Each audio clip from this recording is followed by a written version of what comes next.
Yan, ready na yung mga itatanim ko sa labas. Ito yung talbos ng kamuti ko.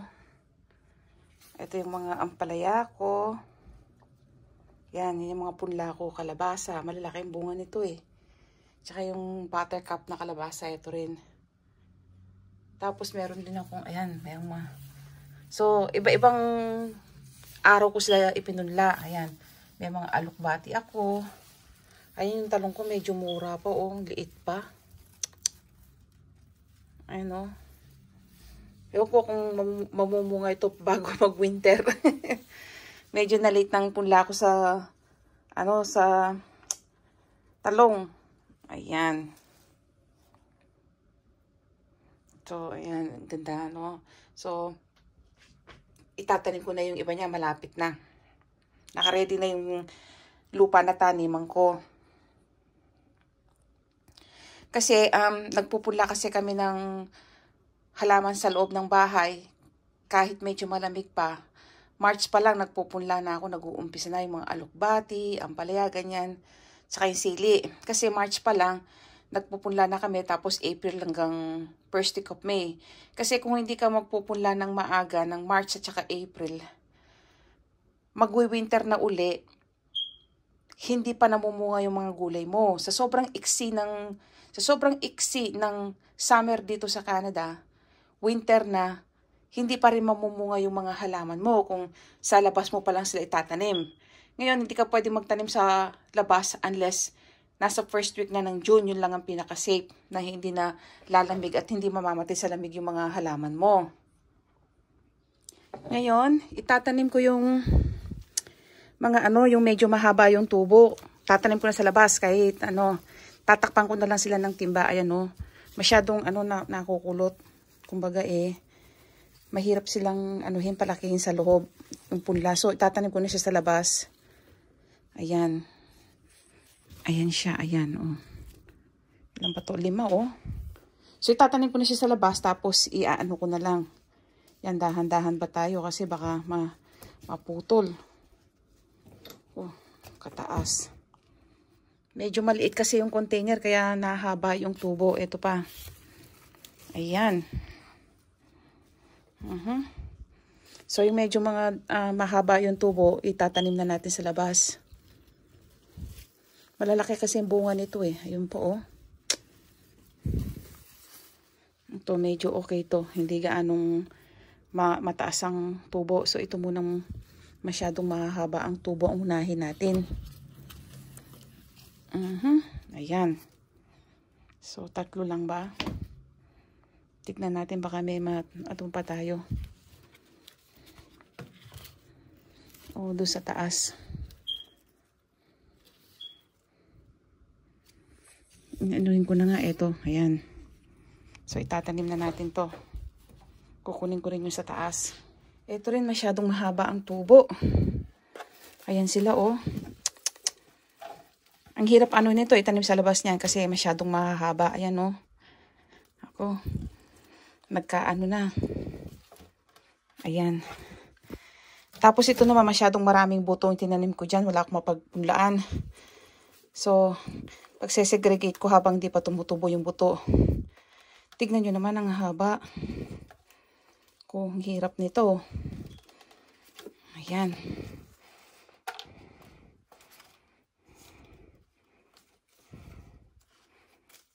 Ako natutuyo pa So ngayon, ayan siya. So madali na siyang matuyo. Ayan.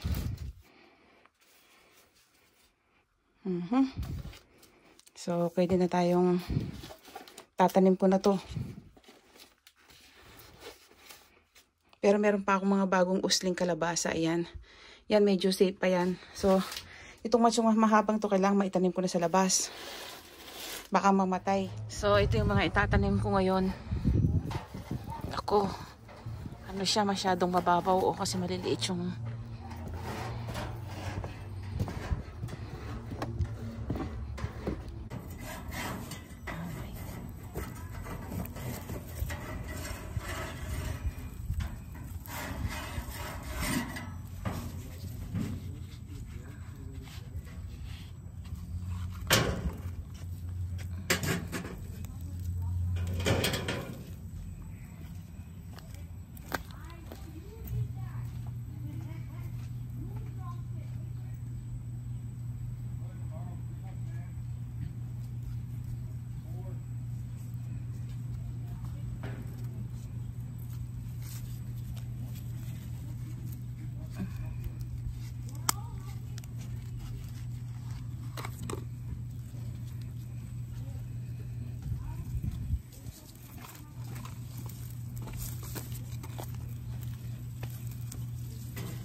So didiligan ko siya, tapos tatakpan ko muna siya kasi malamig pa sa gabi.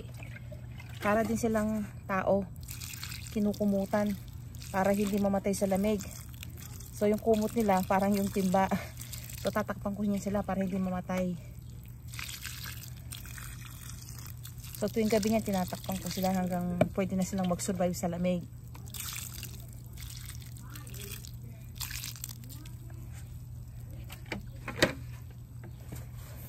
Ayan. Dahan-dahan. Ayan. So ganyan sila. Ayan, para hindi malamigin muna. Ayan.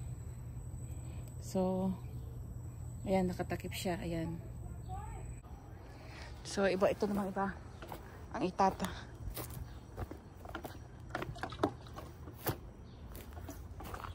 Ito naman. Yan, magtatanim na ako dito. Yan, nahukay ko na siya. Pati rin to. Tsaka to, mga kalabasa lahat yan. Para dyan sila gumapang sa bakod na yan. Dyan ko pagagapangin sa mga bakod na yan.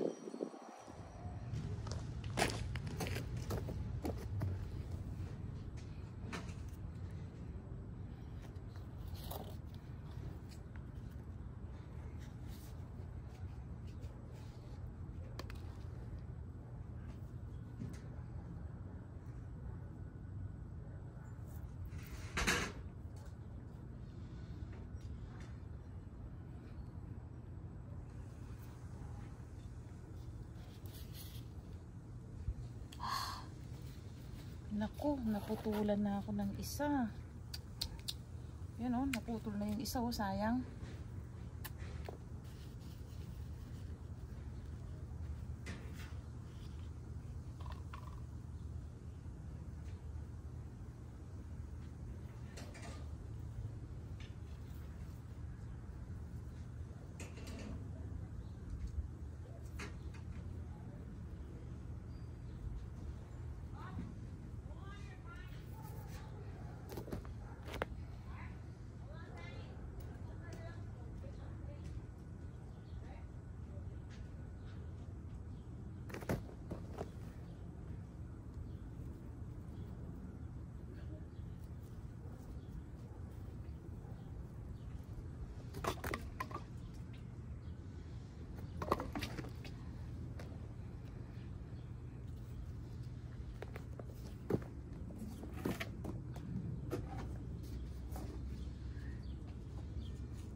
Naghahabol pa ako ng punla.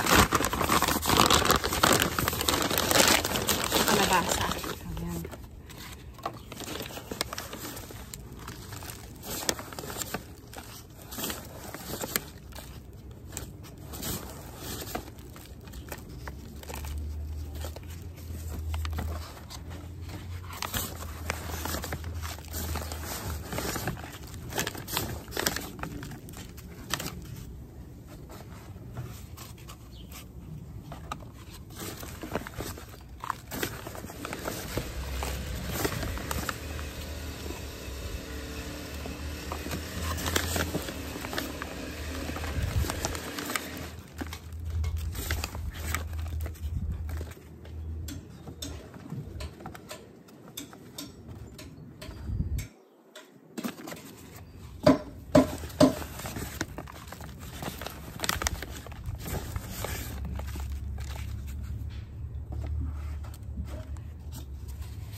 Ihahanda ko na yung aking mga itatanim.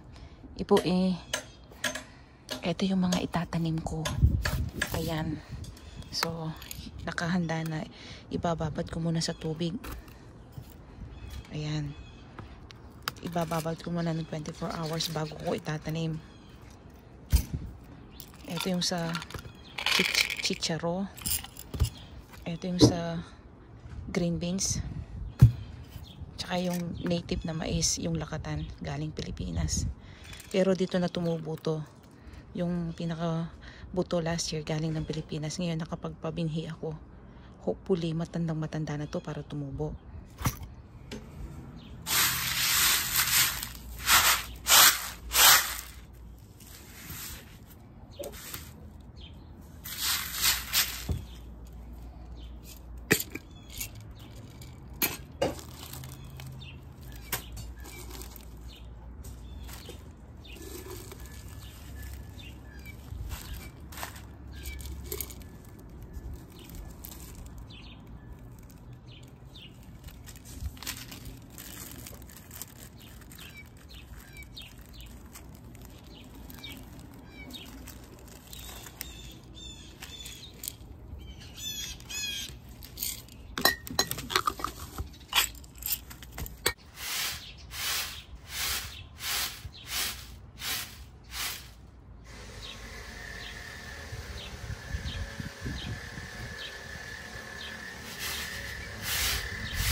Itong mais ko, hindi ako sure kung tutubo ito kasi yung binhi, hindi ako sure kung ano na siya, yung matandang-matanda na, yung matured na kasi, di ba sabi ko sa inyo, maiksi yung summer dito. So hindi ko alam kung matandang-matanda na yung mais ko nung mag-winter, kaya pinitas ko na. Wala naman akong choice kasi kailangan pitasin mo kasi nag-i-snow na. Ayan. So, ibababad ko muna siya ng 24 hours bago ko itatanim. Ayan.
Ito rin, ibababad ko chicharo. 24 hours kung ibababad bago ko siya itatanim.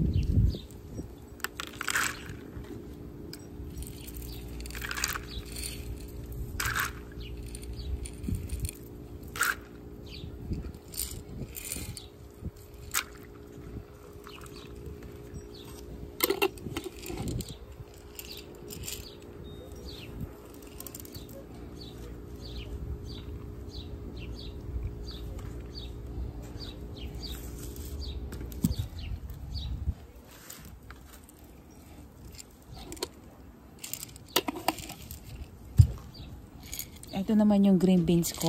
Ayan. Gumagapang to kaya ibababad ko rin siya ng 24 hours bago ko siya itatanim.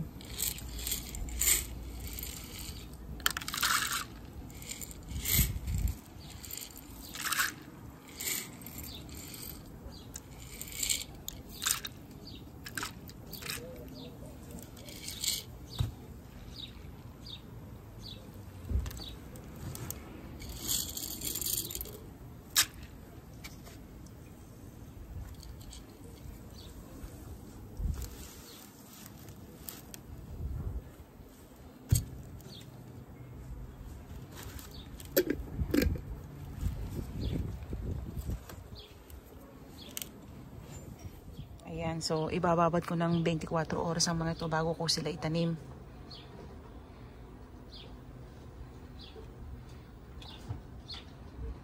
Ito yung chicharo, mais. Yung mga mais na Pilipinas, yung lakatang mais. Tapos ito yung green beans, yung tinatawag nating Baguio beans. Ito yung mga mustasa. Hindi ako sure kung mustasa to o pechay eh. Pero susubukan ko na rin itanim. Para siyang hindi ko alam, baka mamaya to yung ano bang tawag doon, yung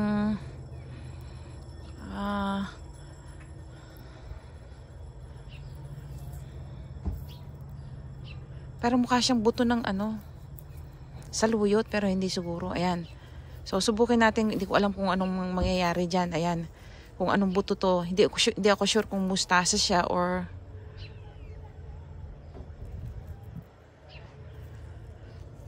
pero parang hindi mustasa at hindi rin pechay eh. Malalaman natin. Ayan. So magtatanim din ako ng pechay. Ito siguradong pechay ito. Ayan. Isasabong natin.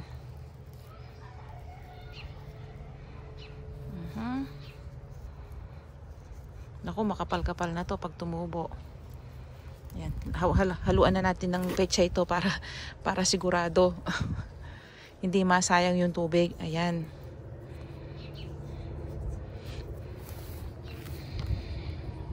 Ito yung mustasa. Alam nyo bang pinulot ko lang doon sa imbuto doon sa bahay ng Pilipino. Sana nga mustasa to, pero kahit anong tingin ko mustasa talaga eh. Ayan. Ayan. So, ayan, magtatanim tayo ng tignan natin kung aasenso. Subukin natin magsabog ng konti rito, baka mustasa to eh. Ayan o. Tsaka dito, ayan.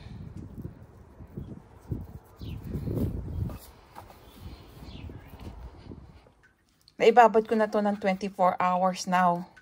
Ngayon, pwede ko na siyang itanim. Ngayon, ang pagtatanim dito sa Canada, chinityempuhan mo yan. Itong corn, at saka itong chicharo, at saka itong green beans, nabubuhay yan kahit medyo malamig-lamig. So, pwede ko na siyang itanim. Pero yung ibang gulay, hindi pwede, mamamatay sila. So, ito muna yung uunahin kong itanim. Uulan yata mula bukas, 3 araw na sunod-sunod. So, tiyempong-tiyempo yung pagtatanim ko dito. Hindi ko na kailangan magdilig.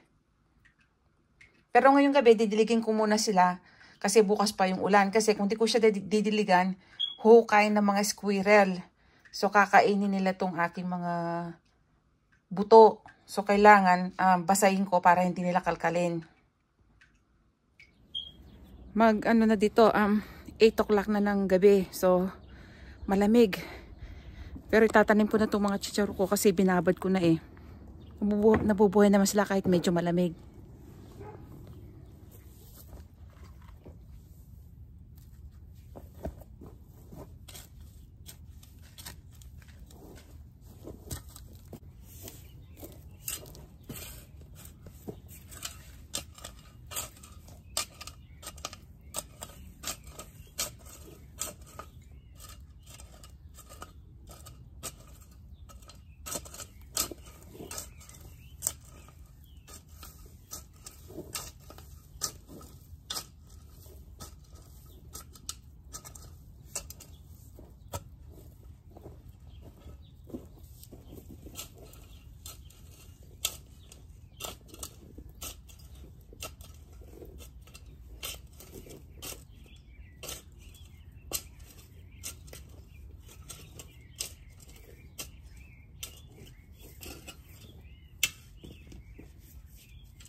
Ayan, eksakto. Kahapon, natapos ko yung pagtatanim ko ng mga kalabasa, green beans at saka chicharo. Pati na rin yung pechay, mustasa. So, eto, ayan. Ganyan akong magtanim. Ayan, pag ganitong May pa, malamig pa dito sa Canada. So, minsan may mga nagsi-0 degrees pa minsan. O kaya, +2 lang or +3, masyadong mababa. At mamamatay pa yung mga halamang gulay ko, yung mga punla. So, ang ginagawa ko, pag nagtanim ako, tinatakpan ko siya ng timba ng 3 araw o pag gabi, tuwing gabi. Tapos 3 araw, 2 araw, ganyan muna siya. Tapos, pagdating ng pangatlong araw, aalisin ko siya pag okay ang weather. Pero pagdating ng gabi, ilalagay ko uli yung mga takip na yan kasi mamamatay yung mga halaman. So, ayan. So, tamang-tama. Nagpunla ako kahapon, yan, nadiligan na sila ngayon kasi umulan ngayon at uulan pa uli ng 2 pang araw. Yan, so tinatakpan ko yan para hindi maano. Ano bang tawag doon? Para hindi mamatay sa lamig. So ayan, may mga tanim ng mustasa yan, pechay, kung ano-ano pa. Chicharo, doon yung mga green beans ko. Ayan, mga kalabasa yan, yung mga metakip na yan, mga kalabasa yan. So, ganyan muna siya habang malamig-lamig. Tuwing gabi, tatakpan ko. Tapos pag okay yung weather sa umaga, aalisin ko yung takip pag okay, pag kaya na ng halaman ko. Ganyan dito yung mga halaman sa Canada pag mga May pa. Minsan nga pati June yung first week. Para silang mga tao, kailangan kumutan mo sila para hindi lamigin at mamatay. Ganyan din yung halaman. Dinalagyan ko ng timba para hindi, kaya karton tinatakpan ko para hindi mamatay sa lamig. So, natapos na yung yung mga project ko yan. So, okay na ako. So, magtatanim pa uli ako niyan after 2 weeks para sa mga kamatis, ampalaya, at saka sili. Yan. Kung nagustuhan nyo ang aking video, huwag nyo kalimutang i-like at huwag nyo rin kalimutang mag-subscribe